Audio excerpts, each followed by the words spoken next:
ಸ್ಥಾನದ ಆಸೆ ಇಟ್ಕೊಂಡ್ರೆ ಸಾಗಲ್ಲ ಸರ್.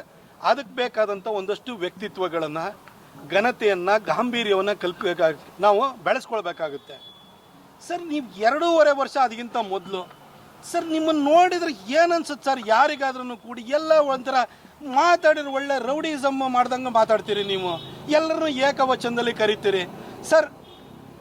ನೀವು 2023 ಚುನಾವಣೆಯಲ್ಲಿ ಕುಸುಮಾ ಅವರನ್ನು ಗೆಲ್ಲಿಸ್ಬೇಕು ಅಂತೇಳಿ ನಿಮ್ಮ ಎಲ್ಲ ಹಣಬಲವನ್ನು, ತೋಳ್ಬಲವನ್ನು ಪ್ರಯೋಗವನ್ನು ಮಾಡಿದ್ರಿ.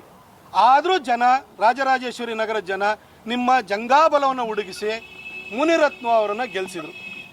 ನೀವಿವತ್ತು 138 ಜನ ಶಾಸಕರಿದ್ದೀರಿ, ಒಂದು 80 ಚಿಲ್ಲರೆ ಅಪೋಸಿಷನ್ ಅವರು ಇದ್ದಾರೆ ಸರ್. ಅವರಿಗೂ ಗೌರವ ಕೊಡಬೇಕಲ್ಲ. ಅವರು ಜನಪ್ರತಿನಿಧಿಗಳೆಲ್ಲ, ಅಧಿಕಾರದಲ್ಲಿ ಇದ್ದರೆ ಮಾತ್ರನೇ ಅವ್ರಿಗೆ ಗೌರವ ಕೊಡಬೇಕು ಅಂತಲ್ಲ. ಅವರು ಜನಪ್ರತಿನಿಧಿಗಳೆಲ್ಲ, ಅವರು ಅಲ್ಲೇ ಶಾಸಕರು, ಅಲ್ಲಿನ ಸಂಸದರಾಗಿರೋ ಡಾಕ್ಟರ್ ಮಂಜುನಾಥ್ ಅವರು, ಅವ್ರನ್ನ ಕರೆದು ಕಾರ್ಯಕ್ರಮ ಮಾಡಬೇಕು. ನಿಮ್ದೇನು ಬೆಂಗಳೂರು ನಡಿಗೆ ಅಂತಂದರೆ ನಿಮ್ಮ ಕಾಂಗ್ರೆಸ್ ಕಾರ್ಯಕ್ರಮ ಆಗಿರಲಿಲ್ಲ.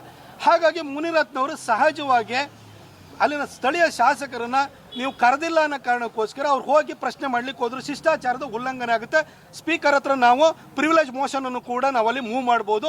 ನೀವು 1989ರಿಂದ ಜನಪ್ರತಿನಿಧಿ ಆಗಿದ್ದೀರಿ. ಇಷ್ಟು ಗೊತ್ತಿದ್ರು ಕೂಡ ಕರಿಟೊಪ್ಪೆ ಹಾಕಿರೋನು MLA ಬಾರಪ್ಪ ಅಂತೀರಿ. ಅಲ್ಲಿ ಗುಂಪೊಳಗಡೆ ಜಮೀರ್ ಅಹಮದ್ ಏನಾದ್ರೂ ಕೂಡ ಟೋಪಿ ಹಾಕೊಂಡು ಕೊಡ್ರೆ, ಬಿಳಿ ಟೋಪಿ ಹಾಕಿಡ್ರ ಸಾಬಣ್ಣ ಬಾರೋ ಅಂತ ಕರಿತೀರ ನೀವು? ದಮ್ಮಿದೆಯಾ? ಹಾಂ, ನಿಮ್ಮ ಬ್ರದರ್ಸನ್ನು ಕರೆಯೋಕ್ಕಾಗಲ್ಲ. ಕರಿ ಟೋಪಿ ಹಾಕಿರೋ MLA ಬಾರೋ ಅಂತೀರಿ. ಬ್ರದರ್ಸನ್ನು ಕರೀರಿ ಸರ್ ನೋಡೋಣ. ಬಿಳಿ ಟೋಪಿ ಹಾಕಿರೋ ಸಾಬಣ್ಣ ಬಾರೋ ಜಮೀರು ಅಂತ ಕರೀರಿ. ನಿಮ್ಮ ದಮ್ಮಿದ್ರೆ ಕರೀರಿ. ಭಾಳ ನೀವೆಲ್ಲ ಏನು ವೀರಾವೇಶದಿಂದ ಮಾತಾಡ್ತೀರಿ, ಭಾಳ ಶಕ್ತಿವಂತರಲ್ಲ ನೀವು. ಕರೀರಿ ಸರ್. ಅದನ್ನು ಕರೆಯೋಕ್ಕೆ ನಿಮ್ಮ ಕೈಲಿ ಆಗಲ್ಲ.